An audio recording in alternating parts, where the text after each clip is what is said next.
Ya tengo mi Hola a todos y a todas. Buenas tardes. De nuevo aquí desde la Ciudad de México. Voy a iniciar la siguiente parte de esta sesión dedicada al tema de humanos como parte del módulo de las personas de movilidad como sujetas de derechos, ¿no? Esta segunda parte de esta sesión la abrimos este año como para poder tocar. En años pasados tocábamos mucho las dinámicas en México y en Centroamérica, pero pues por la misma dinámica del diplomado, pues por la coyuntura política, por la relevancia del tema y por vernos no solo como países distintos con unidades con problemas sociales, abrimos esta parte.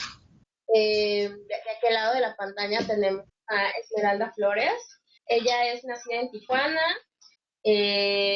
pero radica en Santiago. Es egresada de la Facultad de Derecho de la Universidad Autónoma de Baja California.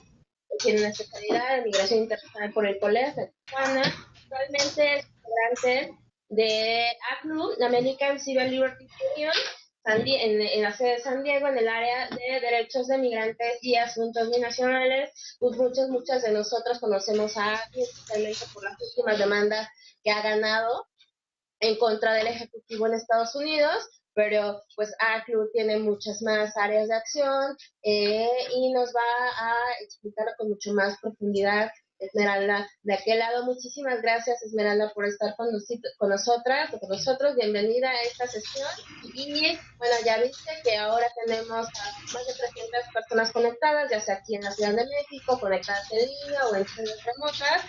Y bueno, que vamos a estar escuchando tu presentación. Muchísimas gracias de nuevo por estar con nosotros. Adelante.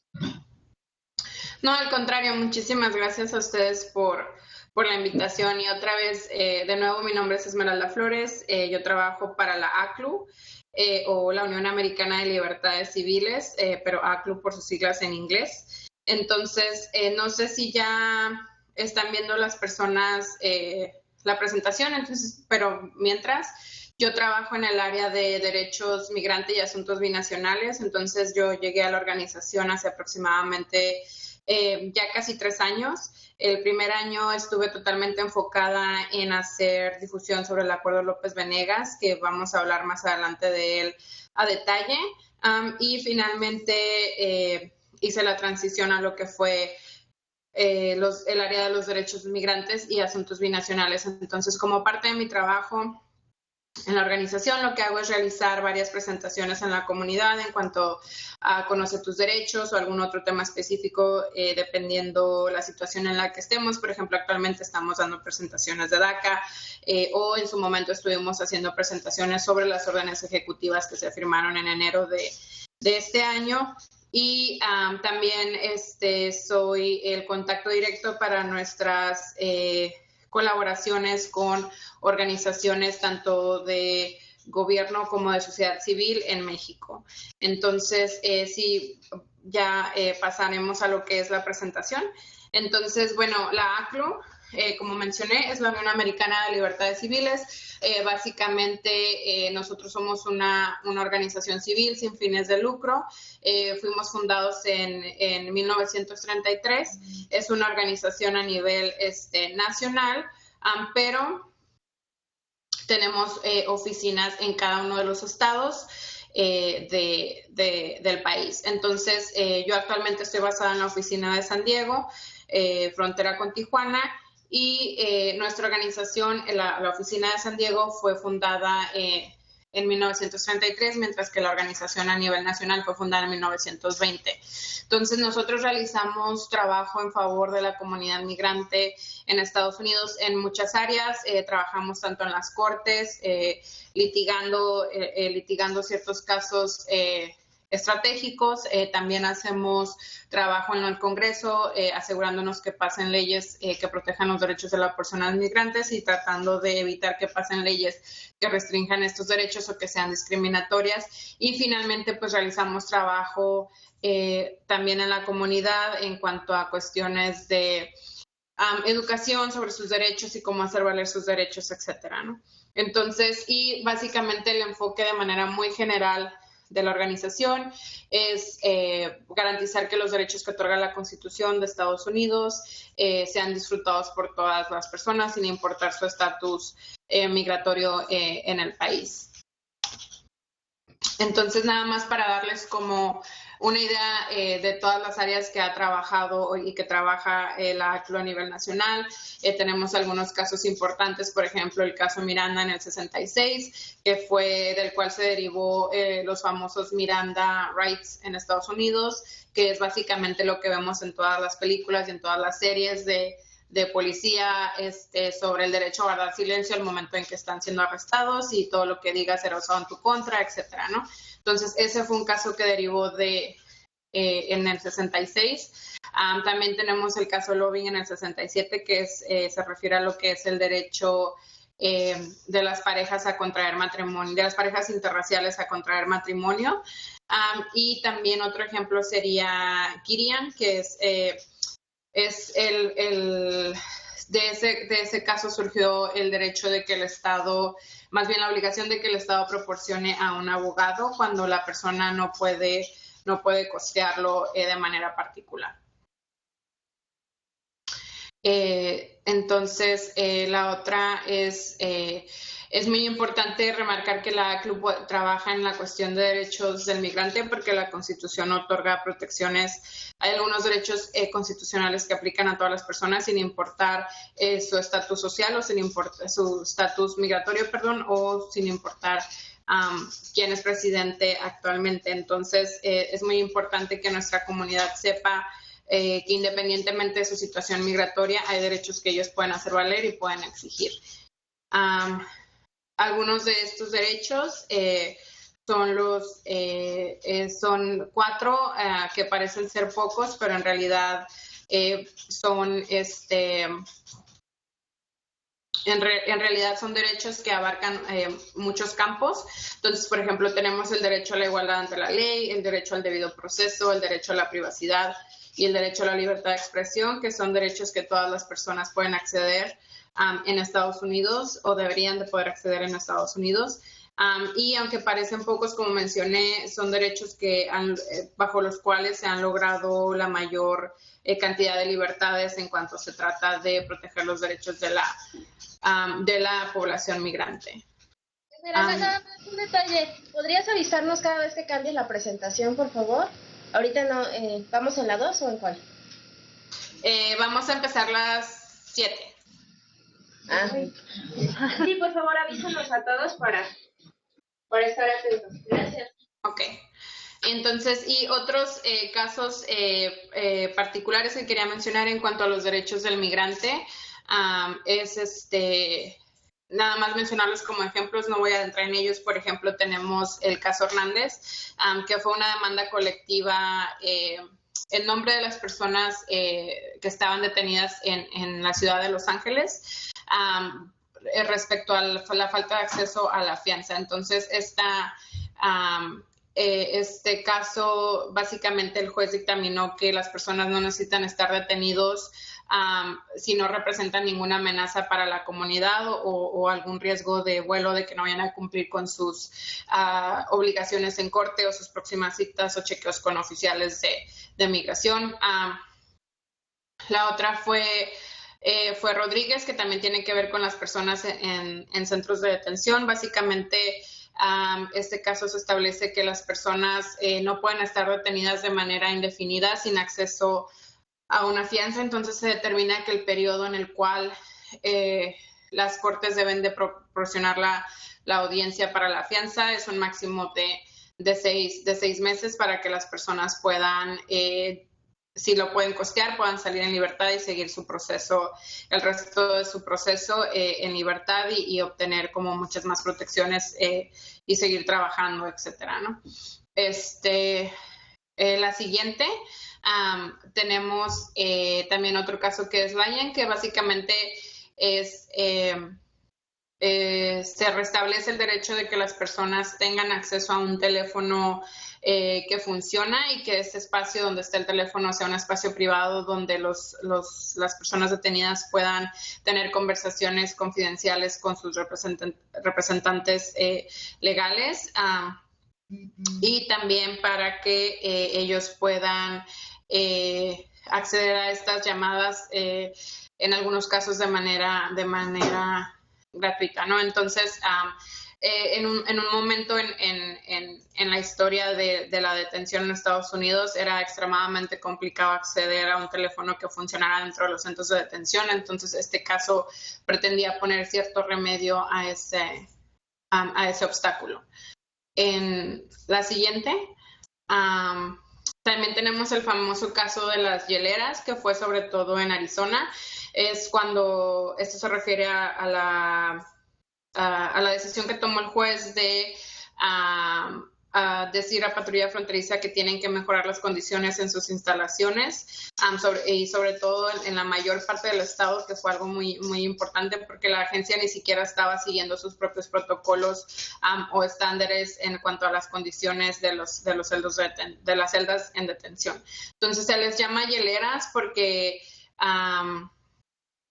las personas que eran detenidos en estos lugares estaban quejando de que constantemente los oficiales subían, más bien bajaban la temperatura de las celdas para que fueran pasando ellos por un frío extremo, mientras los oficiales inclusive contaban con su suéter, con su chamarra, etcétera, mientras que los migrantes estaban sufriendo este frío, ¿no? Entonces, después de eso, se hace este caso y es cuando se demuestra que los demandantes estaban en necesidades, que estaban detenidos en condiciones por debajo de las básicas. Y finalmente también tenemos el acuerdo López-Venegas, que de él igual vamos a hablar un poquito más a detalle adelante, pero este acuerdo básicamente fue más limitado, aplicaba solo para el sur de California y permitió que personas que habían recibido una salida voluntaria, que se les obstaculizó su derecho de ver al juez de migración, pudieran regresar a Estados Unidos y tratar de regularizar su situación migratoria en el país. Entonces, otro trabajo siguiente, otro trabajo que hemos realizado también a favor de las personas migrantes es desafiar leyes antimigrantes como la SB 1070 en Arizona hace unos años. También trabajamos para lograr que se le imputaran cargos criminales al sheriff Arpaio, que fue uno de los principales promotores de esa ley. Y actualmente estamos luchando también en contra de la SB4 en Texas, que es muy parecida a SB 1070 en el sentido en cuanto a que está dirigida a personas migrantes y personas de color en el estado, y prácticamente es una ley como le conocemos aquí, de muéstrame tus papeles, y lo que permitiría que cualquier persona pudiera acercársele a una persona y exigirle su documentación migratoria, ¿no? Entonces, obviamente sabemos que esto va a crear varias cuestiones preocupantes en cuanto a perfil racial y discriminación. Hemos realizado mucho trabajo en contra de los centros de detención, pero siempre los centros de detención en cuanto a inmigración suele ser bastante complicado porque son privados, entonces entran muchas cuestiones legales que han obstaculizado la mayoría de los esfuerzos de las organizaciones civiles, no solo de la ACLU, para tratar de dirigirnos a esas condiciones. También hemos trabajado fuertemente en exhibir la falta de transparencia por parte de la Agencia de Migración, Customs and Border Protection. Customs and Border Protection son los oficiales, es la agencia bajo la cual están los oficiales que trabajan en el área de los puertos oficiales de entrada, como lo son las garitas terrestres, los aeropuertos internacionales o las entradas marítimas al país, y también bajo esa misma agencia se encuentra lo que es patrulla fronteriza. Entonces nosotros tenemos un sistema que es el FOIA para hacer solicitudes de acceso a la información pública, parecido a lo que hay en México, y a través de varias solicitudes de información específica que hemos realizado, hemos tratado de exhibir cómo no hay una clara transparencia dentro de la organización, no hay una cultura de comunicar claramente cuáles son los objetivos, las cifras, las condiciones, los protocolos, los entrenamientos, etcétera, de los oficiales. También hemos defendido la ciudad de santuario, un tema que ha recobrado importancia bajo esta nueva administración también. Hemos trabajado en protección de la información de los streamers, cuando hubo un intento el año pasado por parte del gobierno de obtener la información de ellos, y también hemos denunciado los registros corporales invasivos por parte de oficiales de CBP, que son los oficiales que mencioné anteriormente, y sobre este aspecto también hace aproximadamente un mes o un poco más también realizamos una demanda en nombre de dos mujeres que fueron abusadas sexualmente por oficiales de la patrulla fronteriza. Y también es importante mencionar que la mayoría del trabajo que realizamos casi siempre lo realizamos en conjunto con alguna otra organización, ya sea local, estatal o nacional, y junto con la comunidad afectada, ¿no? Entonces, no nada más es un esfuerzo de ACLU, sino que es un esfuerzo en conjunto con la comunidad y con otras organizaciones que trabajan el tema también. Siguiente. Entonces, en el caso particular de California, somos muy afortunados porque en el estado tenemos tres oficinas de ACLU, que es una en San Francisco, una en Los Ángeles y nosotros en San Diego. Además, tenemos una oficina legislativa en Sacramento, que es la oficina que se dedica básicamente a estar monitoreando toda las acciones del Congreso, las propuestas de ley que entran, las que se van aprobando, etcétera. Y también somos muy afortunados porque aparte de que tenemos las tres oficinas, hay en comparación con otros estados como Texas, Arizona, etcétera, hay otros estados que nada más tienen una oficina para cada estado y obviamente su capacidad es mucho más limitada. Y en el caso particular de los tres afiliados de California, todos trabajamos y tenemos como prioridad los derechos de las personas migrantes, y puede ser no el mismo caso para otras oficinas que están, sobre todo que no están en la frontera o que no tienen una población considerable de personas migrantes en su región. Entonces, a veces trabajamos cada quien en su oficina, a veces San Diego hace sus propias demandas o acciones, pero a veces también trabajamos en conjunto las tres oficinas de California, y es cuando decimos que es un trabajo de la ACLU de California. Entonces, no hay una oficina de ACLU California, simplemente lo utilizamos para mostrar ese frente unido por parte de las tres oficinas que estamos en el estado. Entonces, a nivel estatal a nivel nacional tenemos el proyecto también de los derechos de las personas migrantes.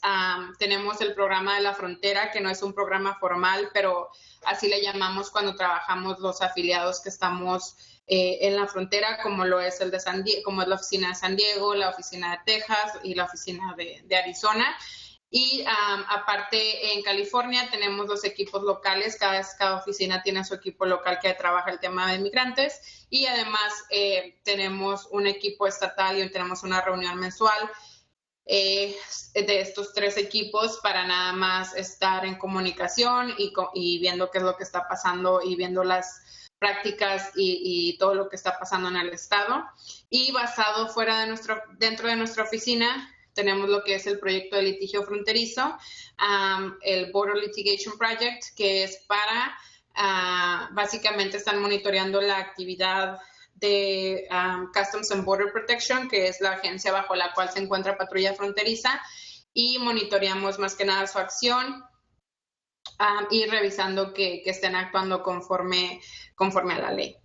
Entonces, eso es como un antecedente del tipo de trabajo que hace la ACLU. Nosotros no realizamos trabajo de representación legal directa, no tenemos abogados de migración en nuestra oficina, es decir, no hacemos, por ejemplo, algún trámite de petición si yo quiero pedir a mis papás o quiero pedir a mis hijos o mis hijos me quieren pedir a mí, casos de visas especiales como visa U, el TPS, VAWA, Visa T, etcétera. Todo ese tipo de trámites nosotros no los hacemos más que nada litigio estratégico o tomamos casos particulares, pero que van a tener un impacto mayor. Entonces, a continuación les voy a hablar de lo que es el Acuerdo López-Venegas, siguiente, y me parece importante hablarles de ese acuerdo porque demuestra cómo es importante la colaboración entre estar en constante comunicación con las personas en México, sobre todo nosotros que somos estado fronterizo. Y este acuerdo fue llamado López-Venegas por la persona que uno de los demandantes era su apellido, ¿no? Entonces, este acuerdo se trata sobre la salida voluntaria. Siguiente.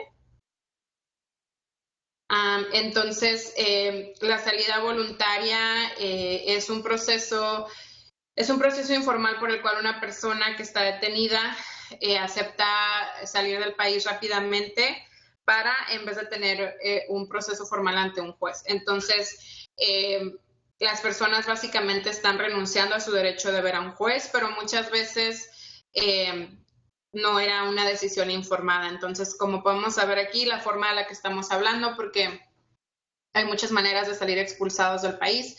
Entonces, tenemos aquí el ejemplo de la forma para que podamos identificar de qué tipo de salida estamos hablando. Y esta es la famosa salida voluntaria. Entonces, nosotros nos involucramos en este caso en 2009, cuando nos enteramos de una situación de 3 estudiantes que iban camino a la escuela, fueron detenidos fueron detenidos en su camino a la escuela por agentes de patrulla fronteriza, quienes los empezaron a cuestionar sobre su situación migratoria.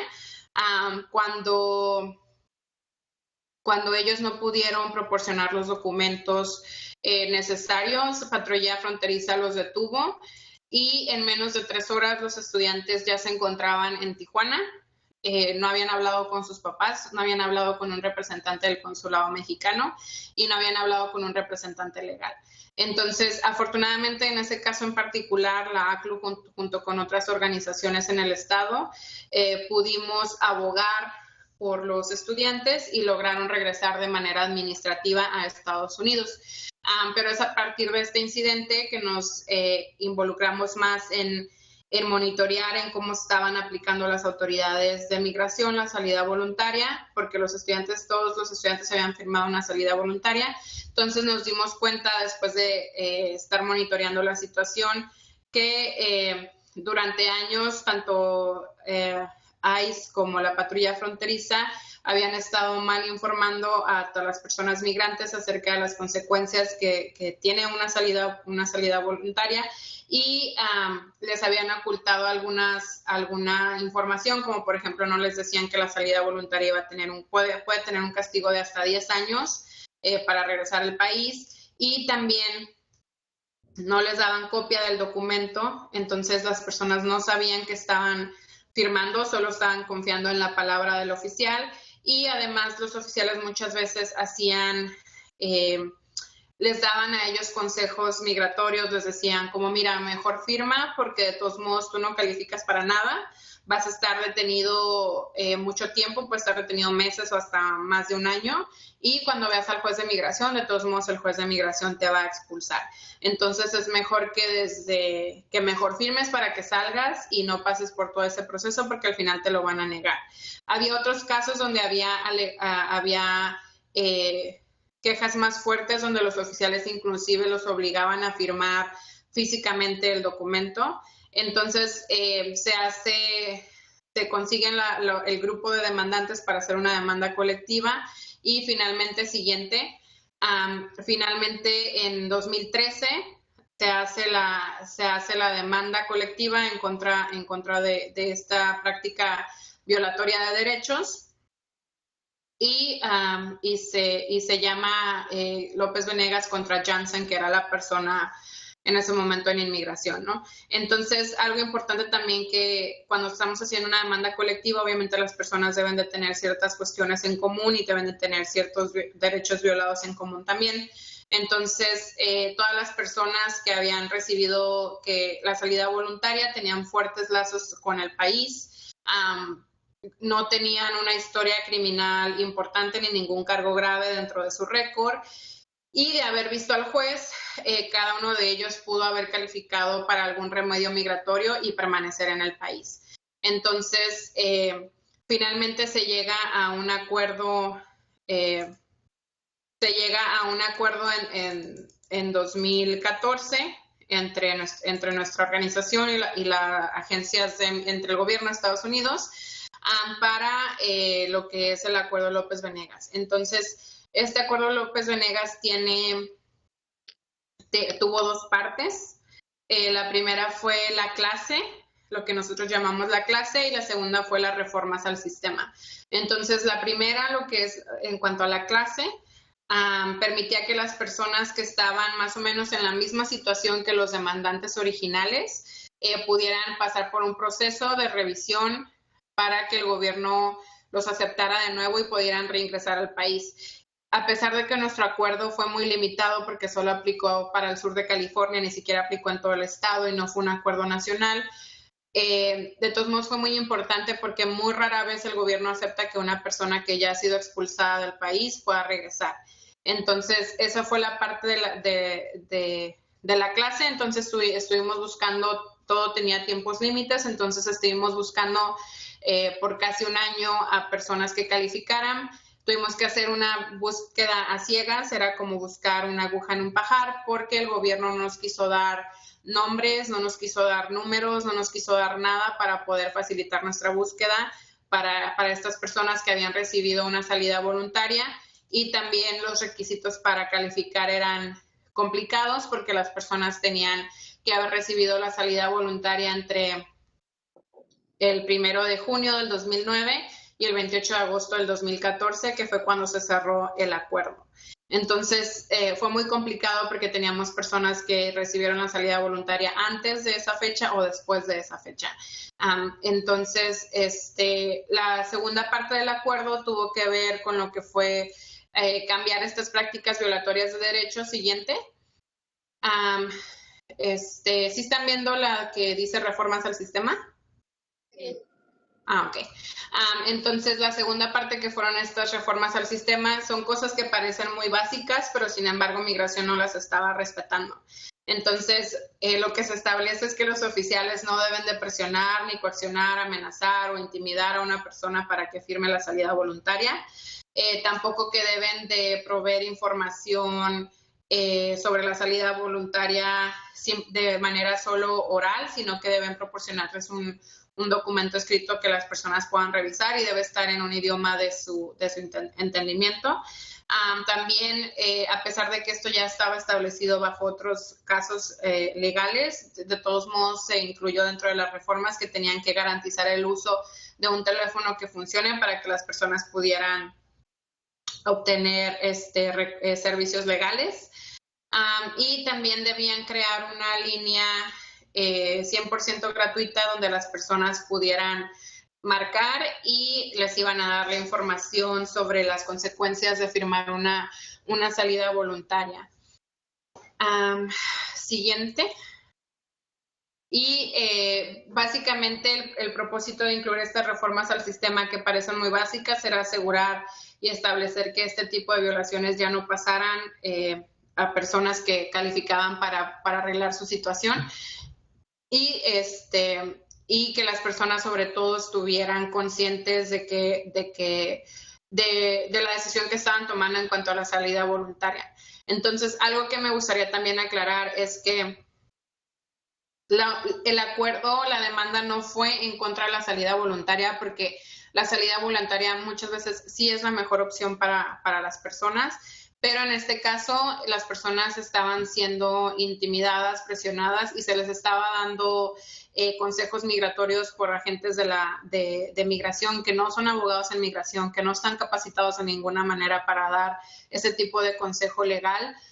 Y en este caso, las personas que calificaban para regresar eran personas que de haber visto al juez de migración hubieran obtenido algún remedio migratorio. Puede ser que las personas calificaran para DACA, puede ser que las personas calificaban para alguna visa especial como la visa U, puede ser que personas calificaban para ajustar su estatus a través de algún familiar directo, o puede ser que las personas calificaban para lo que se conoce como cancelación de la deportación, que es cuando las personas han vivido más de 10 años en Estados Unidos, no tienen récord criminal grave y tienen hijos menores de edad que sufrirían un daño si el padre o madre es expulsado del país. Entonces, nada más para aclarar que no estábamos diciendo que la salida voluntaria es mala, pero la manera en que los oficiales la estaban implementando con ciertas personas les perjudicaba mucho en sus oportunidades de arreglar su situación migratoria.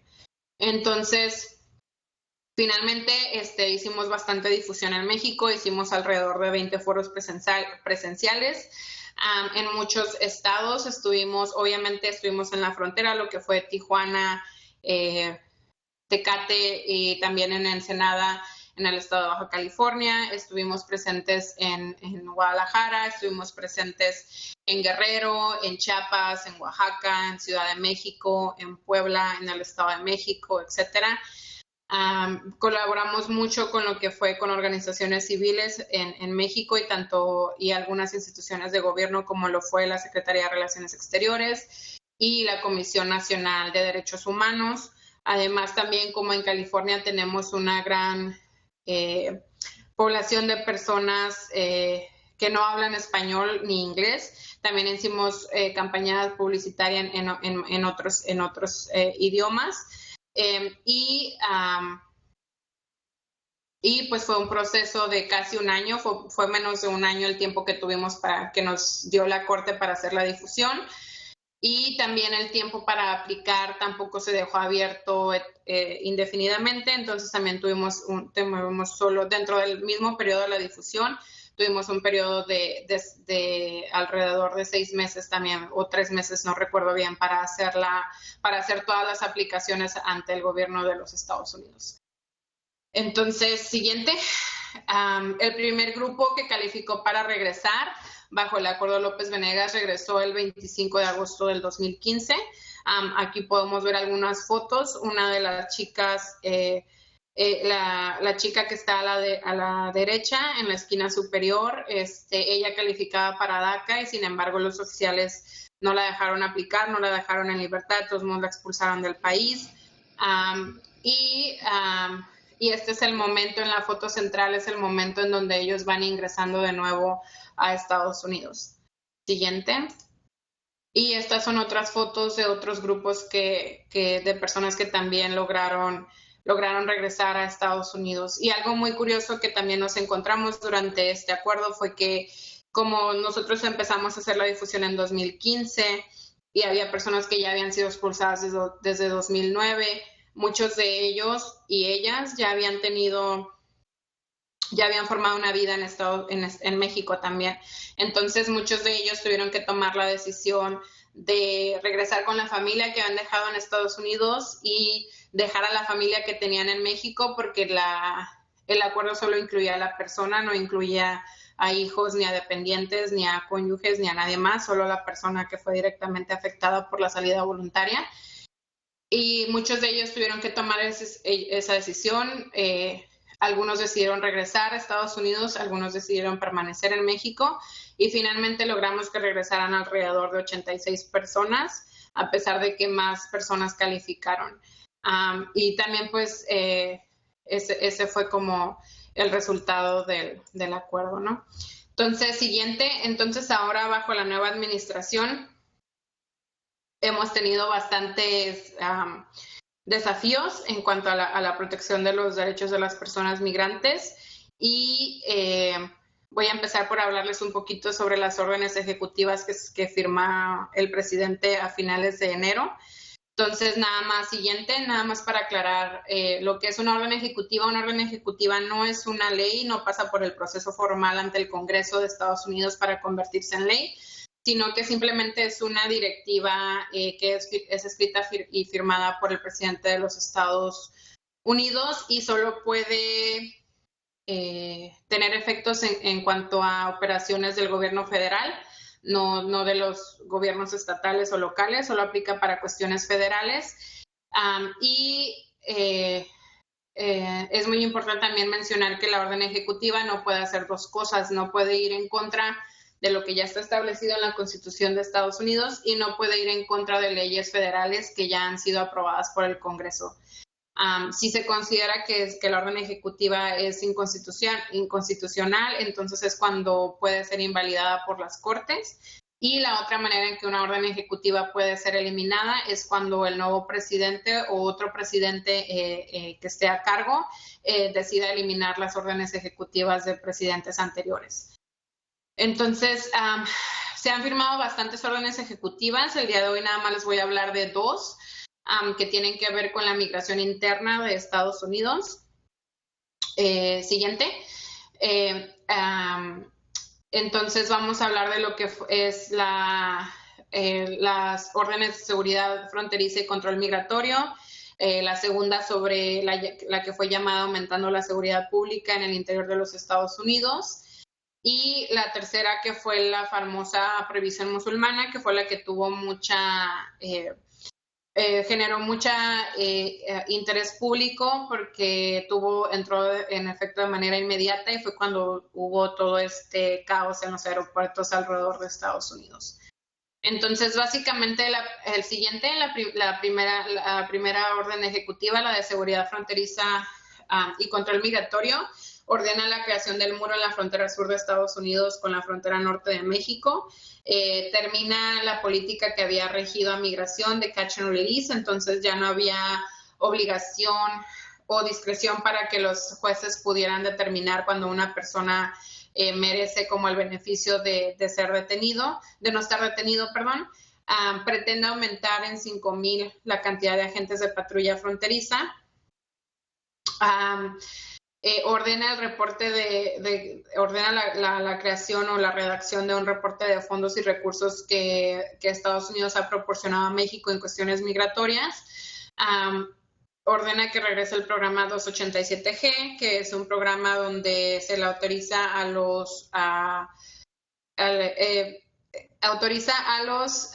las policías locales de los estados y de las ciudades para que actúen como policías, como agentes de migración.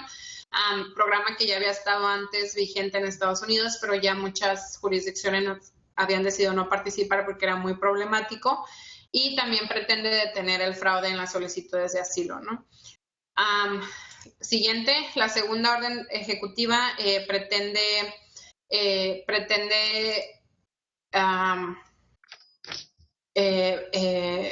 aumentar en 10,000 la cantidad de agentes de ICE.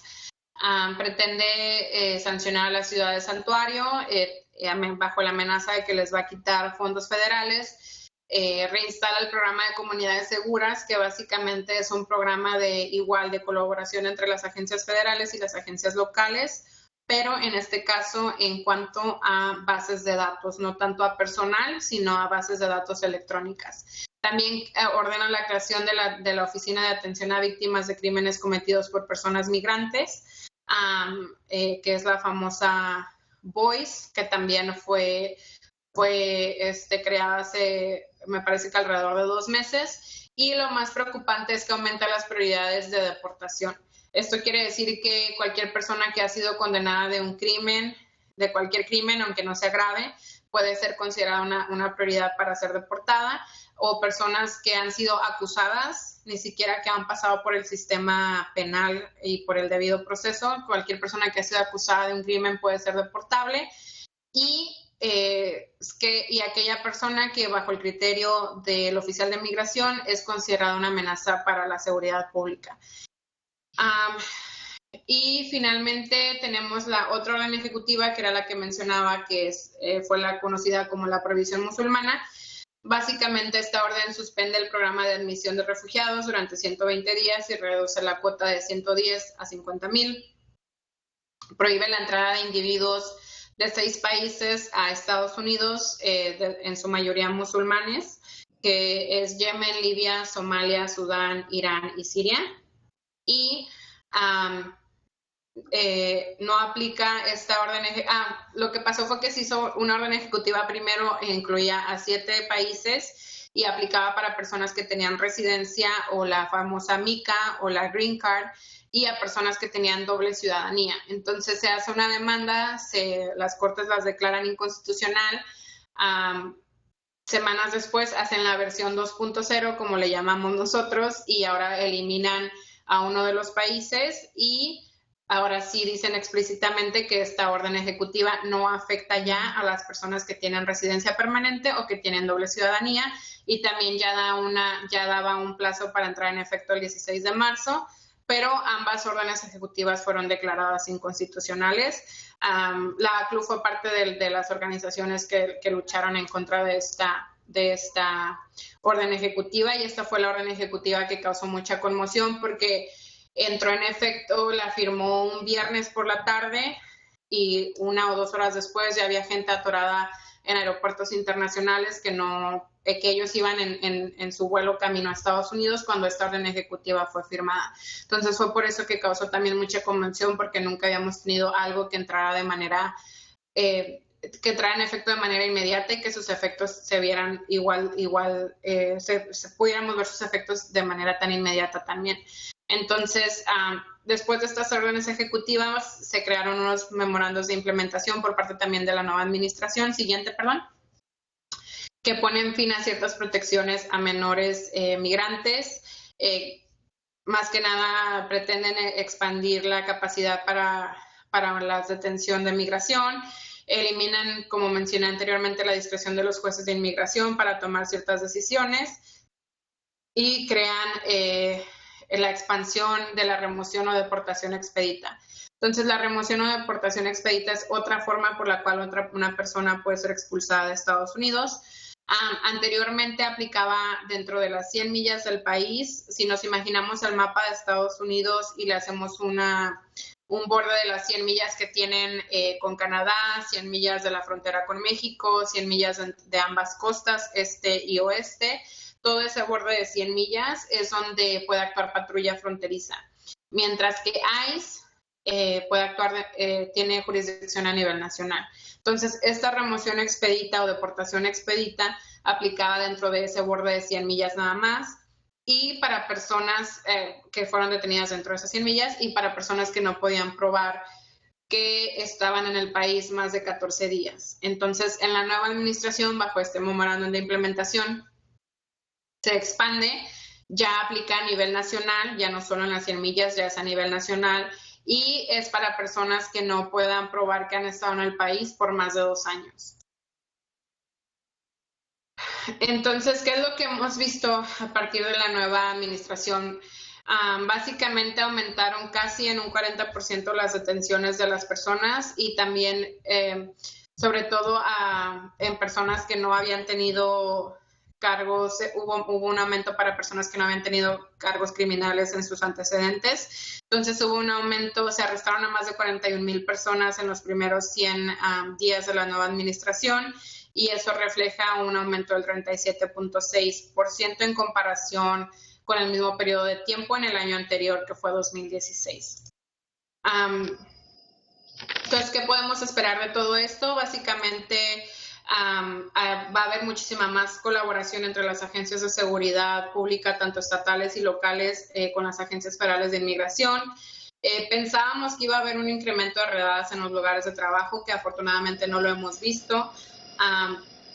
Hay un incremento definitivamente en las operaciones de fugitivos de ICE, que suena como muy importante, pero en realidad estas operaciones de fugitivos básicamente son personas que ellos ya tienen en su sistema porque ya tenían una salida voluntaria anterior, una deportación anterior, y tienen sus datos de contacto, entonces saben dónde encontrarlas y están yendo a hacer estas detenciones. Pero lo que está pasando es que se presentan a buscar, digamos, a Esmeralda Flores a su casa, la detienen, pero empiezan a cuestionar a toda la familia o a todas las personas que se encuentran en el hogar y hacen estos arrestos colaterales. Entonces van por una persona, pero terminan arrestando a 2, 3 o 4. Va a haber un incremento en las deportaciones expeditas por este incremento en los requisitos. Ya estamos viendo que están contemplando la expansión de centros de detención migratorios y la creación de nuevos centros de detención para poder mantener a todas estas personas detenidas que ya no van a tener el beneficio de pasar por su proceso en libertad. Y claramente va a haber una falta de transparencia en cuanto a las actuaciones de las agencias migratorias en el país. Y lo que hemos visto obviamente es un gran miedo en la comunidad migrante. Las personas no están asistiendo a los foros de Conoce tus derechos o foros de talleres de ciudadanía, etcétera, por este miedo. Hay mucha ansiedad en los menores. Las escuelas han tenido que lidiar con mucha ansiedad en sus estudiantes, además de muchos incidentes de racismo y xenofobia, como hemos visto a través del país. Inclusive algo que nos comentaban las escuelas, están viendo estas actitudes en niños muy pequeños desde el kinder o primera o de primaria, que están teniendo estas actitudes contra sus compañeros de escuela, y obviamente es porque es una actitud que están viendo en algún familiar cercano o en su propia casa, ¿no? Entonces, algo muy preocupante. Siguiente. Entonces, ahora vamos a hablar un poquito de DACA. Me imagino que todos están un poquito familiarizados con el tema, pero DACA es la acción diferida para los llegados a la infancia. Esta DACA no es una ley, es un programa que se creó a través de la administración del presidente Obama por una orden ejecutiva en 2012 y fue producto de cuando fracasa el Dream Act, que nuestra comunidad no ha sido por vencida y siguió luchando y finalmente obtuvieron este remedio. Y desde su creación, DACA ha ayudado casi a 800,000 jóvenes en todo el país para que obtengan. Lo que hace DACA es que las personas pueden obtener un permiso de trabajo para entrar al trabajo formal en Estados Unidos, obtienen un número de seguro social. En el caso de California, porque cada estado tiene sus leyes, pero en el caso de California, a través de DACA, las personas pueden acceder también a una identificación oficial y a una licencia de manejo. Entonces, DACA ha cambiado y ha mejorado la vida de familias y de individuos migrantes tremendamente, ha apoyado enormemente la economía de Estados Unidos. Sin embargo, no es una protección definitiva. Como mencioné, es producto de una orden ejecutiva de la administración anterior. En campaña vimos cómo el presidente, cuando estuvo en campaña, dijo que lo primero que iba a hacer cuando entrara en mandato iba a ser eliminar DACA. Afortunadamente no lo ha hecho, pero actualmente la amenaza más grande para este programa es la carta que enviaron 10 estados tomando liderazgo Texas, amenazando a la administración de que si no eliminan DACA para el 5 de septiembre, van a hacer una demanda en contra de ellos. Entonces, ahorita hay dos escenarios: una, que el presidente haga caso a esta presión y elimine DACA el 5 de septiembre, o que ignore esta carta y deje que DACA siga. Y una vez que se desafíe el programa en las cortes, la pregunta sería qué tan fuerte la nueva administración defendería el programa legalmente. Entonces, no sabemos cuál de las dos cosas va a pasar. Estamos 50 y 50. La comunicación que teníamos normalmente las organizaciones civiles con el gobierno federal han sido mucho más limitadas y mucho más hostiles bajo esta administración. Entonces, no hay manera de saber con seguridad qué es lo que va a realizar la administración en cuanto al programa de DACA. Y otra cosa que está pasando también es que tenemos la nueva propuesta del Dream Act 2017, que nosotros como organización es el que consideramos actualmente que es el más fuerte, porque es un proyecto bipartidista y además otorgaría protección no solo a personas que calificarían como recipientes de DACA o como Dreamers, pero también califica para personas indocumentadas o personas que han tenido el TPS. Y después de cierto tiempo otorgaría la residencia permanente a estas personas, lo que igual después de cierto tiempo les permitiría acceder a la ciudadanía estadounidense finalmente. Ese es un proyecto como positivo que estamos apoyando. La otra propuesta por parte de la administración en cuanto a su tipo de reforma migratoria ha sido el RISE Act, que básicamente reemplaza la manera en que se han estado otorgando las visas en Estados Unidos. Dejaría de ser un sistema basado como en la familia, porque actualmente una persona, un ciudadano de Estados Unidos puede pedir a sus padres, a sus hermanos y a sus hijos. Y bajo este programa ya no podrían pedir ni a sus hermanos ni a sus padres. Los padres solo podrían venir con una visa temporal de Estados Unidos y más que nada se enfocaría en personas que tienen un nivel académico alto, que ya hablan el idioma inglés, que ya tienen una oferta altamente pagada en Estados Unidos que ni siquiera mucha de la población en Estados Unidos tiene, y sobre todo para mejorar como la iniciativa empresarial. Y todo esto significa que habría una reducción del 50% en cuanto a las personas o las visas disponibles para venir de manera legal, como dice la administración, al país. Entonces, aparentemente la solución de la nueva administración para el programa migratorio es reducir aún más la cantidad de visas que pueden o la forma en que las personas pueden emigrar al país. Entonces, siguiente, ya finalmente, a pesar de todo esto, en California hemos tenido reacciones positivas. Ha habido muchísimos más talleres para que las personas que califican para la ciudadanía puedan hacerse ciudadanos. Se han propuesto bastantes leyes para proteger a la comunidad migrante. Escuelas se han declarado como lugares seguros para los estudiantes y sus familias. Las ciudades también, algunas ciudades se han declarado como ciudades santuario o ciudades de libertad o ciudades para todos. Han usado distintos términos, pero básicamente la idea es que las personas se sientan seguras. Ha habido muchísimas más presentaciones informativas para la comunidad, a pesar de que la comunidad ha estado atendiendo un poco menos, y ha habido creación de sistemas de respuesta rápida para posibles redadas a través del Estado, y ha habido mucho aumento también en el activismo en general en la población aquí en el Estado. Entonces, eso ha sido algo bueno. Y por mi parte es todo.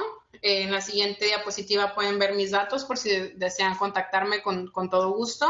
Y pues creo que sigue ya la parte de preguntas y respuestas.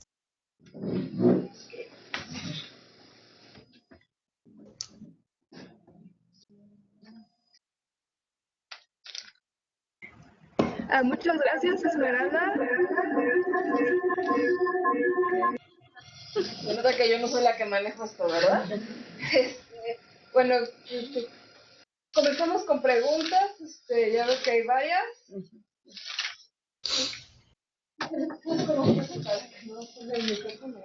Ya quedó. Ok, perdón, Esmeralda. No hay problema. Sí, igual. Ya, ok. Perfecto. Bueno, pues sí, comenzamos con preguntas. Si gustan, empezamos con la primera parte. ¿Ya tienen algunas preguntas en línea? Tengo varias. Pues empezamos otra vez con las preguntas en línea. Ok, ya tengo varias preguntas. La primera es de María Daisy Ortiz. ¿Cuáles son los requisitos para calificar para la U? ¿Hay tiempo límite para calificar para la visa U? Otra pregunta de parte de Claudia Alderete. ¿Los acuerdos a los que estabas haciendo referencia solamente se aplicaron para California? Y la última, las dos últimas, una, ¿qué saben del programa DAPA para los padres de DACA? Y ¿podrías compartir buenas prácticas para atender la discriminación por xenofobia? Pues con esa sí. Ok. Bueno, primero clarificar que yo no soy abogada de migración, pero para la visa U se requiere básicamente dos cosas: que la persona haya sido víctima de un crimen que ocurrió en los Estados Unidos y que la persona haya colaborado con la policía en la investigación. Entonces, y esto se puede comprobar porque la policía les tiene que dar, les tiene que firmar como cierto documento donde los avala, por decirlo de alguna manera, como víctimas. Entonces, si la persona fue víctima del crimen, pero nunca denunció y nunca colaboró con la policía o retiró las acusaciones, que es lo que pasa en muchos casos de violencia doméstica, retiran las acusaciones en contra de su agresor, desafortunadamente la persona no va a calificar. No hay un tiempo determinado para aplicar para la visa U, inclusive ha habido casos exitosos donde las personas han sido deportadas y aplican desde México para la visa U y pueden regresar a Estados Unidos. Pero sí es muy importante mencionar que entre más tiempo pasa en las personas para aplicar, es menos probable que puedan obtener la certificación que requieren por parte del Poder Judicial en Estados Unidos. Entonces, por eso es recomendable que las personas apliquen lo antes posible. En cuanto a DAPA ya, desafortunadamente DAPA ya murió. DAPA también era una creación por parte del presidente Obama, en 2014, creo que fue.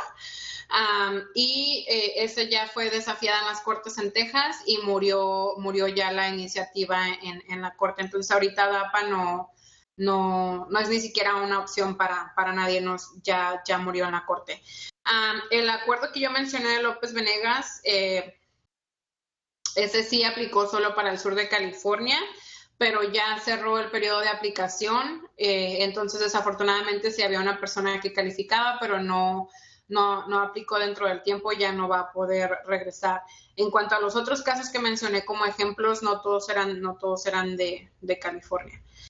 Y en cuanto a mejores prácticas para la xenofobia, creo que ahí sí está un poco complicado. Creo que depende mucho del contexto en el cual estamos hablando. También depende quién es la persona que está, quién es, por así decirlo, el agresor, o sea, si es una institución, si es una persona en particular. Pero lo mejor sobre todo es educar a la comunidad porque a mí me tocaba, yo antes de trabajar aquí en ACLU, trabajé en Casa del Migrante en Tijuana. Entonces, algo que me pasaba mucho cuando entrevistaba yo a las personas que eran deportadas era que me decían que no, pero de todos, cuando yo les preguntaba cómo los trataron, si sintieron que violaron sus derechos o que fueron discriminados en algún momento, me decían como, pues sí, pero pues ya sabe usted que uno está de ilegal allá, entonces no tiene derechos. Entonces, es muy importante que las personas sepan que tienen derechos para cuando estén siendo discriminados, estén siendo perfilados racialmente, etcétera, puedan ellos saber que sí tienen derechos y sepan a quién acudir para hacerlos valer. Entonces, esa sería mi recomendación. Hay muchas organizaciones en Estados Unidos que hacen trabajo en este sentido, como lo es la Liga Antidifamación, que es una organización nacional, y también el Southern Poverty Law Center. También ellos hacen muchos estudios y hacen mucho trabajo en contra de la discriminación y el racismo y xenofobia en Estados Unidos. Ok, muchas gracias, Esmeralda. A ver, voy a leer dos preguntas en línea de las sedes y doy una palabra aquí y en el segundo bloque leo otras dos preguntas y doy de nuevo la palabra. ¿Bien? Ok, bueno, nada más un poco como para que le vayan calculando, tenemos media hora, entonces un poco como la sesión pasada. A ver. ¿Cuál es el escenario que plantea ACLU respecto a la eliminación del DACA?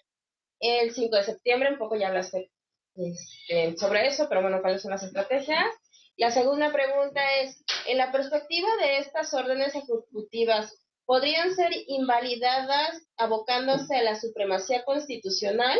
¿Cuál es el trabajo que podrían realizar tanto redes sociales de protección a migrantes y sociedad en general para actuar como medio de presión que contrarreste dichas órdenes? La primera pregunta fue del Consulado de México en McAllen, esta segunda es de Morelia, y aquí, pues es que, ¿quién quiere primero? Bueno, bueno, acá, que no ha hablado, y bueno, después te doy la palabra a ti, y al final, ¿sale? Gracias. trataré de ser muy breve. Una pregunta muy básica que a lo mejor a quienes estamos en México nos puede ayudar a entender la diferencia del sistema legal. En México hablamos de derechos humanos, en Estados Unidos hablan de libertades civiles. Si nos podrías explicar cuál es la diferencia, ¿no? en la práctica para las personas entre unos y otros. Dos, al inicio de tu presentación decías que el que los centros de detención migratoria sean privados genera dificultades para llevar casos, investigar casos, y me gustaría saber cuáles son esas dificultades y qué tiene que ver que sean centros privados y no centros gubernamentales. Y la tercera pregunta, rapidísimo, es ¿qué pasa con los niños, niñas, adolescentes no acompañados? Porque sabemos que está aumentando el número de niñez migrante en situación irregular y llegando a los Estados Unidos su situación no es netamente segura, ¿no? Si nos podrías contar un poquito de eso. Te regreso la palabra, Esmeralda. Ok. Bueno, en cuanto a DACA, pues no sabemos actualmente qué va a pasar. Entonces están esas dos opciones. Una, que el gobierno haga caso a la carta y elimine DACA el 5 de septiembre. Y dos, que no la elimine, pero no sabemos qué tan fuerte la defendería el programa en la Corte.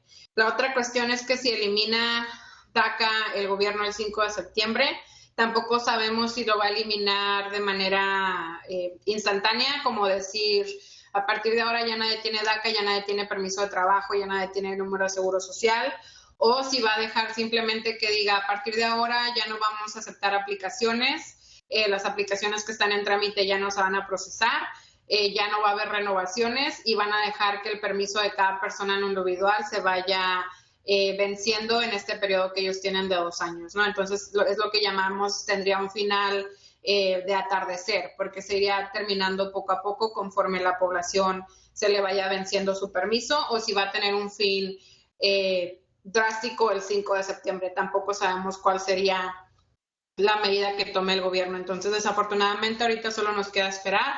ACLU junto con el National Immigration Law Center, NILC, que también es una organización nacional, y con United We Dream, que es un esfuerzo de todos estos chicos que pelearon por el DREAM Act y que pelearon por DACA.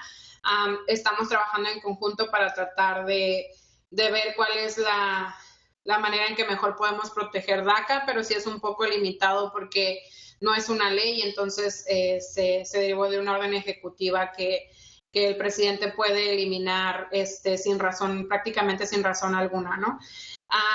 La otra cuestión en cuanto a las órdenes ejecutivas, sí, obviamente pueden ser invalidadas si son consideradas inconstitucionales. Entonces, por eso fue que la prohibición musulmana no prosperó y por eso se ha debatido en corte y por eso se tuvieron como 2 versiones, porque la primera fue declarada inconstitucional, quisieron arreglar según ellos esa cuestión y medio parafrasear lo que estaba incluido dentro de la orden ejecutiva, y la segunda tuvo prácticamente el mismo resultado en la Corte. Entonces, sí, definitivamente sí es considerada inconstitucional, va a ser invalidada, o inclusive si va en contra de leyes federales que ya han sido aprobadas por el Congreso. Yo creo que básicamente la diferencia entre derechos civiles y humanos es que es más que nada es en cuanto a la ley, las leyes o tratados internacionales y la ley doméstica de Estados Unidos. Entonces, Estados Unidos no se avala o no da prioridad a tratados internacionales. Entonces, siempre va a ser primero la ley doméstica. Entonces, decimos que son derechos civiles porque se derivan del lo que llamamos el Bill of Rights y la Constitución. Entonces, es por ahí, va un poquito más en ese sentido de que no es algo que se deriva como, nos estamos avalando por un criterio general de un tratado internacional, sino es más como en la ley estadounidense. En cuanto a los centros de detención privados, es complicado porque muchas veces es complicado determinar de quién es la jurisdicción, es complicado acceder a los protocolos, a los estándares, la transparencia es diferente, tienen mucho poder económico, los centros de detención. Por ejemplo, hay una práctica también que ellos tienen como un mínimo de camas que deben de estar ocupadas, entonces por eso se aumentan a veces las detenciones, o por eso una persona puede ser trasladada de un centro de detención a otro para generar esas entradas al centro de detención. Sí ha habido algunas victorias en ese sentido, pero son casos que tardan mucho y que requieren muchísimos recursos llevar a cabo, ¿no? Entonces, muchas veces las personas se desesperan y deciden dejar de ser demandantes, etcétera. Entonces, es una cuestión en general complicada. En cuanto a la niñez no acompañada en Estados Unidos, es complicado. Recientemente, creo que fue justo la semana pasada, que se eliminó un programa para menores centroamericanos en Estados Unidos. No recuerdo ahorita exactamente el nombre, pero era un programa que daba como otra opción a menores que ya que se les había negado el asilo, y entonces se elimina este programa, y creo que alrededor de creo que eran como 2.500 personas, menores que estaban en espera de resolución de este programa, pues ya no van a tener como esa protección. Entonces, pues es diferente. Yo creo que para el caso de menores mexicanos, en ese sentido no ha cambiado tanto, porque los menores siempre mexicanos han tenido menores protecciones que otros que otras nacionalidades por la cercanía, y incluso de manera general en cuanto a cuestiones de deportación, los mexicanos siempre han estado en más peligro, en más vulnerabilidad por la cuestión de que se pueden dar muy rápido las deportaciones, ¿no? Y ese ejemplo también se ponía claramente en la salida voluntaria de estos chicos, que en menos de 3 horas ya estaban en México deportados. Entonces, sí es algo un poco delicado. Nosotros no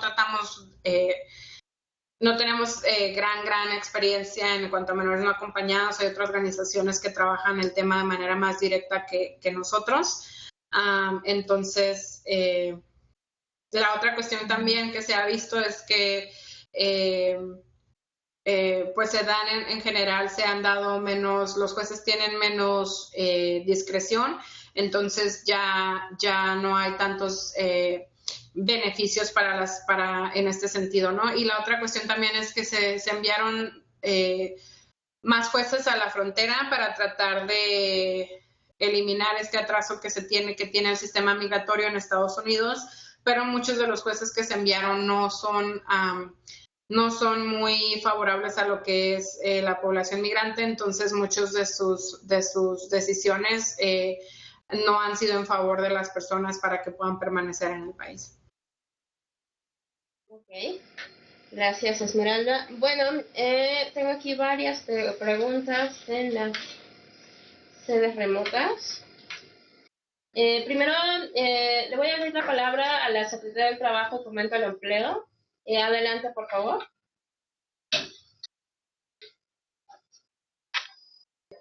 Hola. Hola, buenas tardes. Felicidades a Esmeralda Flores por su presentación.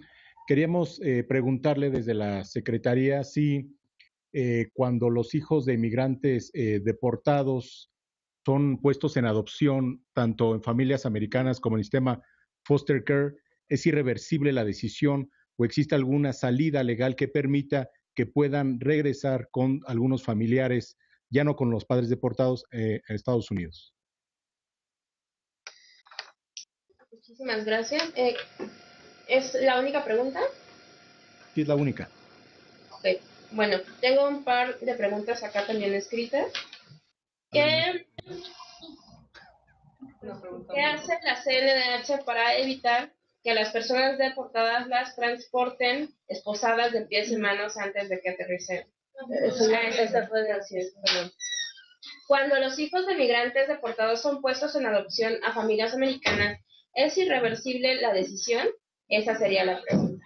Bueno, y quedan un par de preguntas más en este bloque. Si me permites, Esmeralda. Dice de Guadalajara. Hace aproximadamente un mes pasó contigo un chico que comentaba que, supongo que pasó allá a Guadalajara, que fue torturado en Estados Unidos en una estación de detención. Él quería demandar, pero al mismo tiempo tenía prisa por regresar a Estados Unidos. Casos como estos, los que llevan ustedes, ¿podrían apoyarlos o recomendar a alguien? Y finalmente una pregunta de Chihuahua, que si una orden ejecutiva es el símil de los decretos acá en México. Gracias. ¿Me repites la última pregunta, por favor? Sí. Que si una orden ejecutiva es el símil a los decretos acá en México, y me faltó una última pregunta, ¿la puedo colar? Esmeralda. Sí, adelante. Perdón. Bueno, una aclaración, una pregunta. El programa que se acaba de eliminar se llama Central American Minors Program, CAM por sus siglas en inglés. Y la pregunta sería si la expansión de los criterios de deportación de la orden ejecutiva es retroactivo, como lo fue en su momento Aira Aira.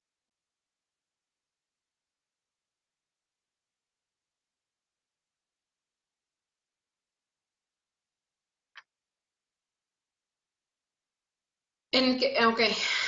¿Ya son todas? Sí. Bueno, para este bloque. Ok.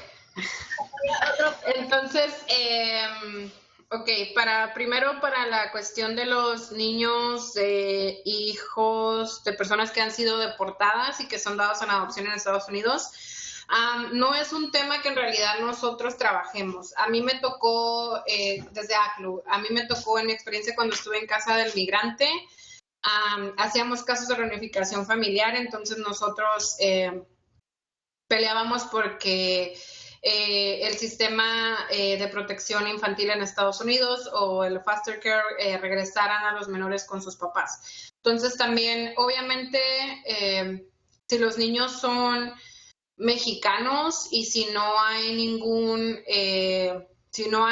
cuestión de negligencia o abuso por parte de los papás, ellos generalmente son regresados sin mayor problema una vez que pasan por todo el proceso, que también puede ser complicado, pero sin ninguna como obstáculo legal, me refiero, a México con sus papás. Cuando los niños son de nacionalidad estadounidense, a pesar de que también son mexicanos por la nacionalidad derivada, es complicado.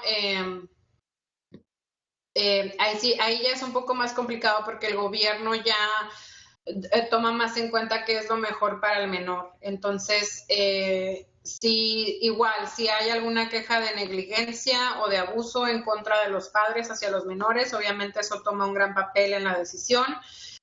Pero mientras los papás estén luchando por el niño, en mi experiencia se ha logrado la reunificación familiar. Y obviamente la reunificación familiar, en mi experiencia no me ha tocado lograr que un padre regrese a Estados Unidos o madre regrese a Estados Unidos para ser reunificado. Siempre es que los menores vayan a México. Pero sí tuvimos un caso donde una persona perdió sus derechos porque en esta cuestión de que fue deportado y era padre soltero, la mamá no estaba en la vida de los menores.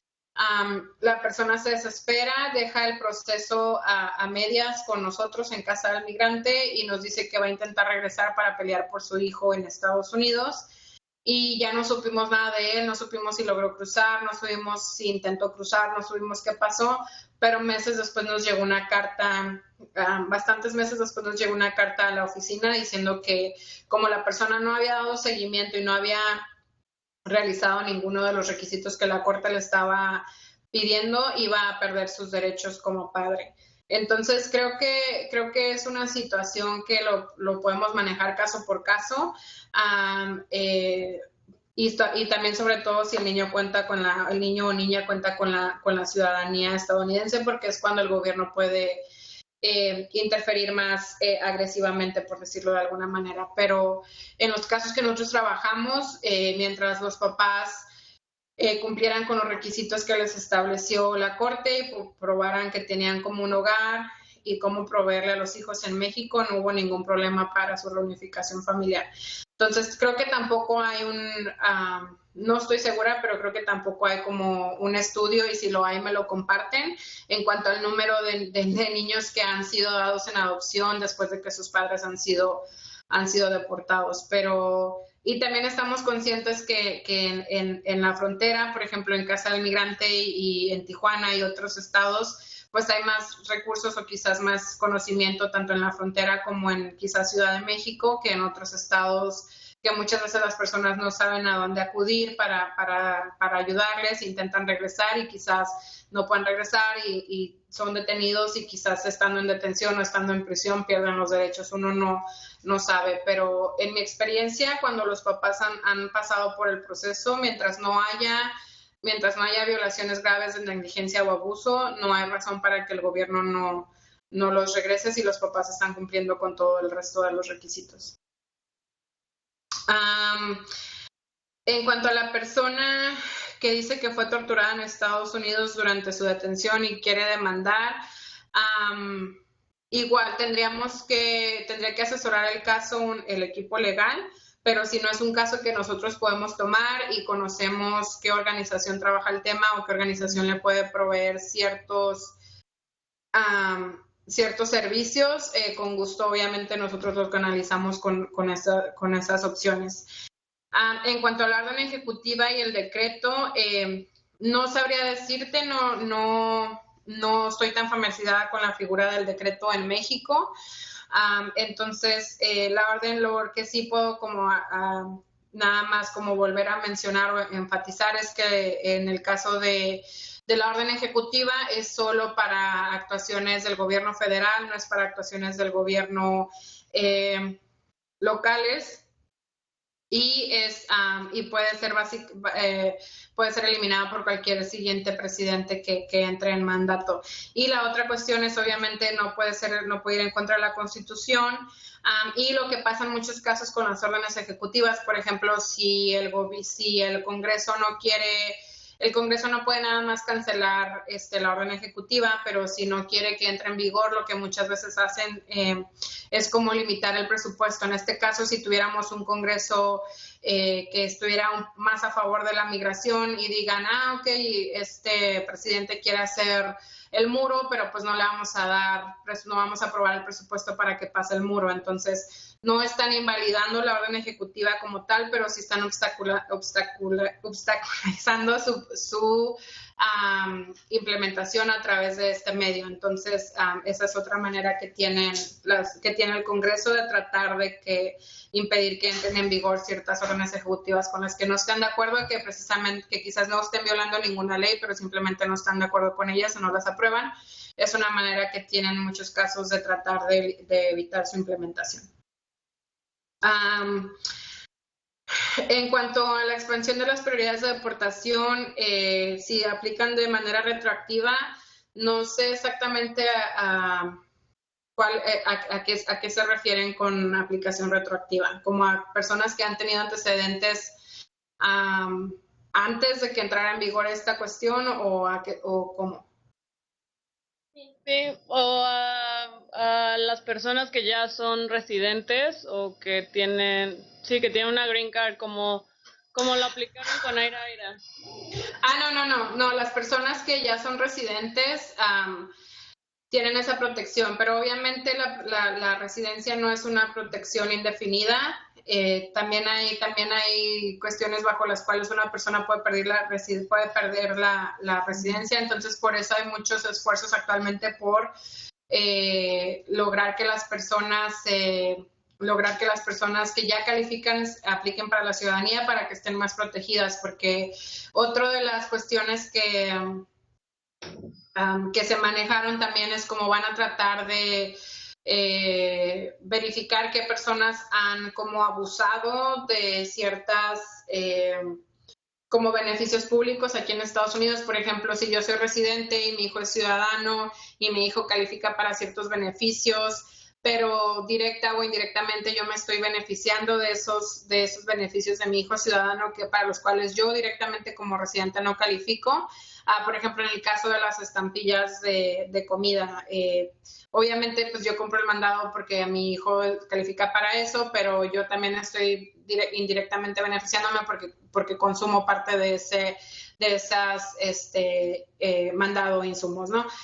Pero todavía no sabemos bien cómo se va a ver en la práctica, pero sí sabemos que van a tratar de ir atrás de los que están abusando de ciertos servicios de beneficencia en Estados Unidos. Pero no, mientras la ley de migración no ha cambiado, entonces las razones bajo las cuales una persona puede perder su residencia están en la ley y esas no han cambiado. Las personas que ya tienen una ciudadanía ya sea derivada o por naturalización, tampoco se les puede remover más que por las cuestiones muy explícitas que están marcadas en la ley de migración. Okay. Bueno, finalmente hay un último bloque. Les ruego por favor a las sedes y acá que seamos muy ejecutivos. Nos faltan 7 minutos para terminar la sesión. Creo que no lo vamos a lograr, pero bueno, al menos intentar nada más comernos unos cuantos minutitos extra. Voy a leer 2 preguntas rápidas de Guatemala y de Tapachula y después le doy la palabra a Los Ángeles y después te la doy a ti. La de Guatemala es que si la salida voluntaria en frontera aplica para centroamericanos o solo para mexicanos, ¿no? Bueno, la segunda de Tapachula es sobre la vigencia del acuerdo de López Venegas, que sí sigue vigente. Y adelante, Los Ángeles.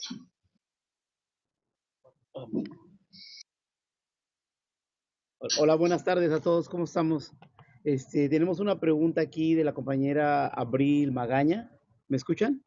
Sí. Ok, correcto. Un saludo para todos. La pregunta que tenemos dice así: ¿en qué beneficia el caso de Abélica de detener orden de deportación y que la quitaron? ¿Ya puede ver su asunto migratorio desde Estados Unidos? ¿Cuál es el nombre del caso, perdón? Abélica.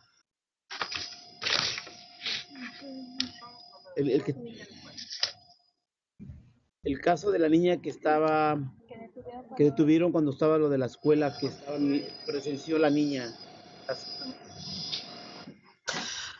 El de la niña que presenció la detención de su papá. Correcto. Ok. Y, perdón, ¿cuál era la pregunta? ¿En qué se beneficia de detener la orden de deportación? Ok. Si me permites, Esmeralda, quisiera terminar con todas las preguntas y entonces ya te regreso la palabra para ya ir cerrando la sesión. Bueno, adelante. Quiero ver si nos podías compartir un poquito dentro del litigio estratégico que hace la ACLU, si consideran el apoyo o el fortalecimiento psicológico para las familias, por ejemplo, en el caso en el caso que nos comentabas de López Venegas, que algunas familias, incluso algunas personas habían ya construido una familia durante el tiempo en que estuvieron, supongo que en México, cómo trabajan la parte psicológica para fortalecerlos en el proceso legal que van a seguir. Y bueno, decir que sí, el caso, para la pregunta de hace rato, yo sí soy abogada, el decreto en México es muy parecido a las órdenes ejecutivas de las que estamos hablando, el decreto presidencial.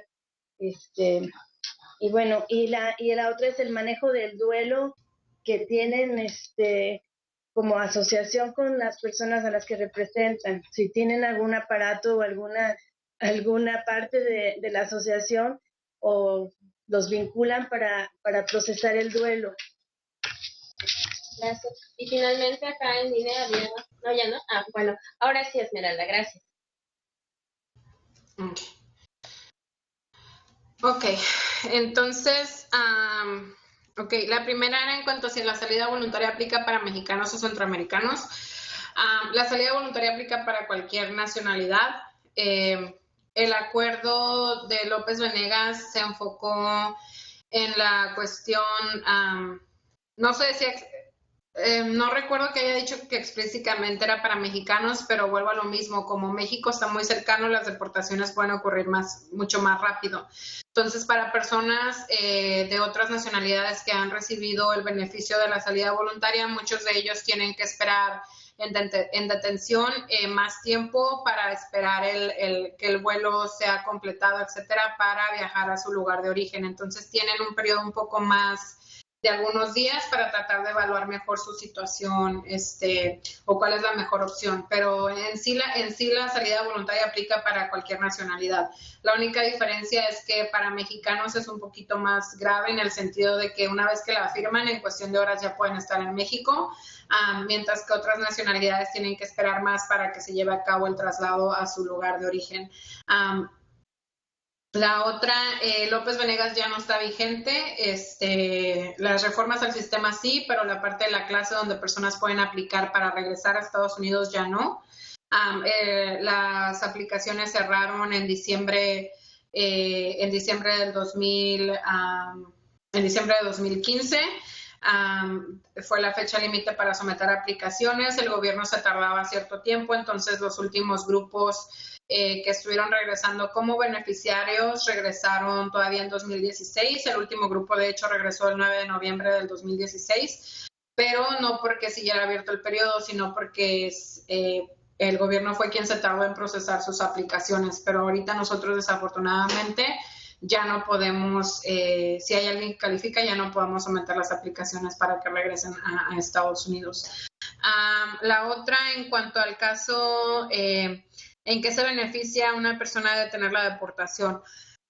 Bueno, depende de la situación particular de cada persona, pero lo importante de tener la deportación es que una vez que las personas son expulsadas del país, es casi imposible que regresen de nuevo a Estados Unidos, dependiendo obviamente también el tipo de castigo, etcétera, que reciban. Pero es mucho más fácil tratar de ayudar a la persona y de obtener algún remedio legal para ella si está todavía dentro del país que si ya salió. Una, porque muchas de nosotros como organizaciones civiles algunas organizaciones tienen como ciertas restricciones para proveer servicios a personas que no están dentro del país, inclusive los abogados privados de migración también es muy complicado seguir la cuestión de su caso y etcétera. Si las personas ya están fuera del país, es muy complicado que puedan costear un abogado privado estando en México, ganando en pesos y teniéndole que pagar en dólar al abogado. Entonces, dependiendo de la situación particular, puede ser que no estoy yo familiarizada con el caso de él porque no estamos llevando la representación nosotros, pero si en este caso el señor califica a lo mejor para ajuste de estatus a través de su esposa o si califica para alguna otra cuestión, es mucho más fácil que haga ese trámite estando dentro de Estados Unidos y que le beneficie estando dentro de Estados Unidos que si están fuera. Entonces, ese es el mayor logro de evitar una deportación, es poder obtener los recursos y los servicios necesarios para ayudar legalmente a la persona. Y la otra, en cuanto al apoyo psicológico, ahí sí yo creo que nos falló. Nosotros no proveemos servicios de salud mental a las personas, y sobre todo en el caso de López Venegas, nosotros muchas veces no tuvimos contacto físico o visual con las personas hasta que se presentaron a la garita cuando ya iban a cruzar, porque como funcionaba es que, por ejemplo, si las personas estaban en Guadalajara, si estaban en Oaxaca, todo el trámite se hacía a distancia y nosotros les pedíamos a las personas que no se movieran ni se trasladaran a la frontera hasta que nosotros no les dijéramos que su caso fue aprobado, porque no tenía caso que ellos invirtieran en venir hasta la frontera si no sabíamos si su caso iba a ser aprobado. Entonces nosotros solo conocimos a las personas que fueron aprobadas y que se presentaron en la garita, y muchos de ellos los conocimos como 1 o 2 horas antes de entrar con migración a que reingresaran al país. Entonces ahí sí ahí sí nos falló, y luego también sobre todo porque muchas personas no nos comentaron esa situación sino hasta el final, cuando ya les dijimos, ok, fuiste aprobada y tienes que regresar entre tal fecha y tal fecha. Ya era cuando nos decían, ok, y luego nos hablaban y nos decían, ¿sabes qué? Lo que pasa es que pues ya tengo un hijo aquí o ya tengo pareja aquí, entonces ya no estoy segura de que regresar porque la persona no va a poder irse conmigo a Estados Unidos, etcétera. Entonces ahí ya era cuando nosotros nos enterábamos como de esa situación particular. Y en cuanto cuando ha habido otros casos donde obviamente hay una clara afectación emocional, sí hemos canalizado a las personas con esos servicios, pero para el caso de López Venegas creo que fue algo que no consideramos, sobre todo porque teníamos tiempos muy limitados para hacer todo, y nuestra principal prioridad fue tratar de realizar todas las peticiones ante el gobierno posibles para que las personas pudieran acceder, porque una vez que se cerraba el tiempo de aplicar ya no iban a poder regresar aún calificaran perfectamente para el acuerdo. Si estaban un día después de que se cerró la fecha, ya no íbamos a poder someter su aplicación. Entonces tomó prioridad tratar de encontrar la mayor cantidad de personas que calificaran posibles. En cuanto al DELO como organización,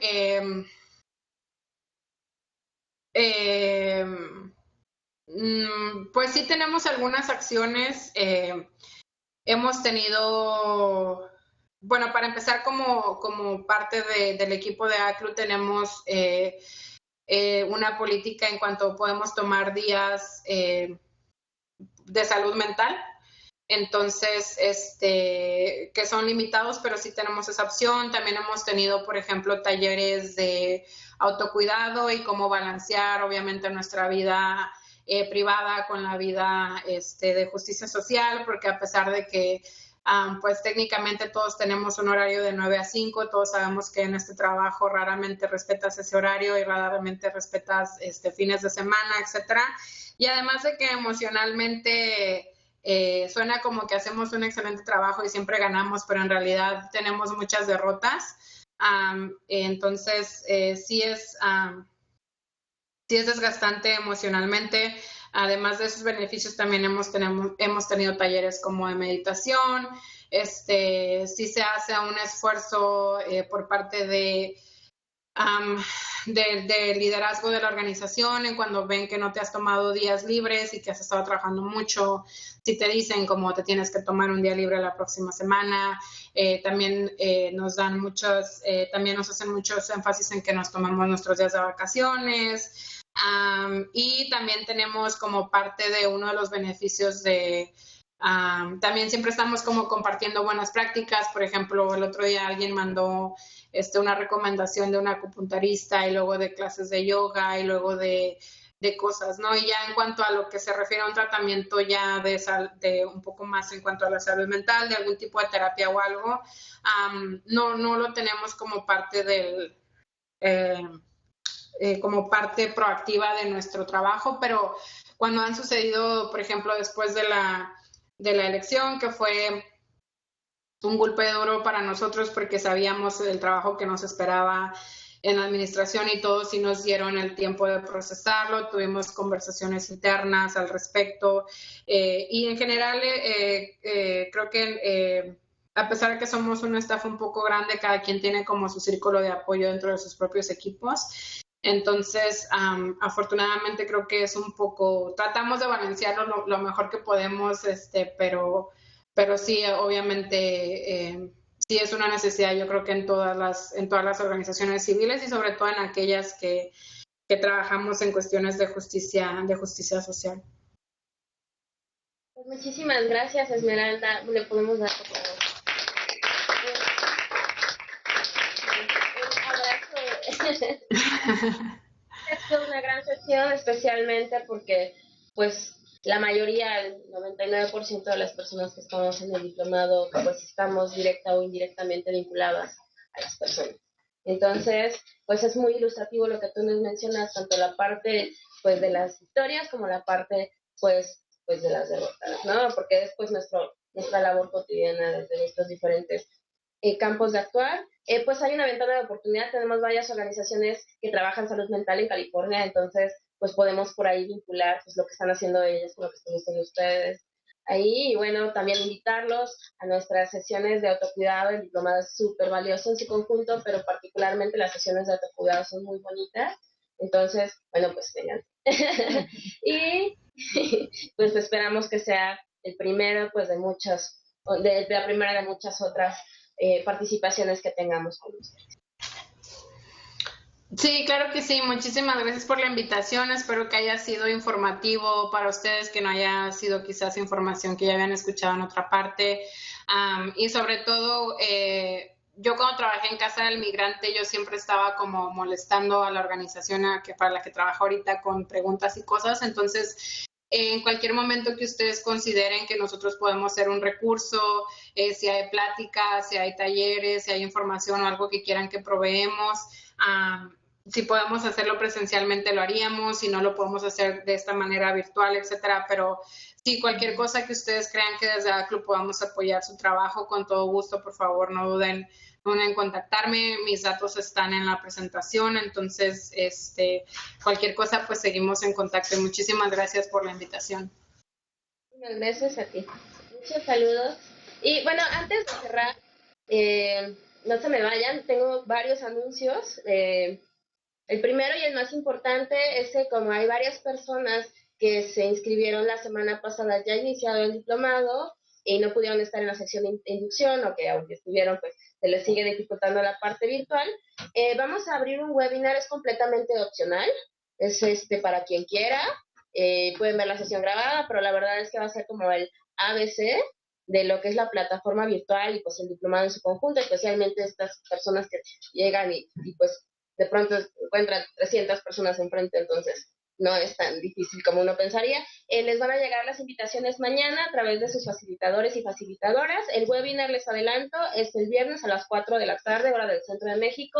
Va en el mismo enlace que nosotros les mandemos, van a poder ver la sesión grabada y es completamente opcional, pero sí es un recurso que estamos abriendo ante la necesidad de que pues de poder compartir, ¿no? Con más o menos como los tips ahí de la plataforma virtual.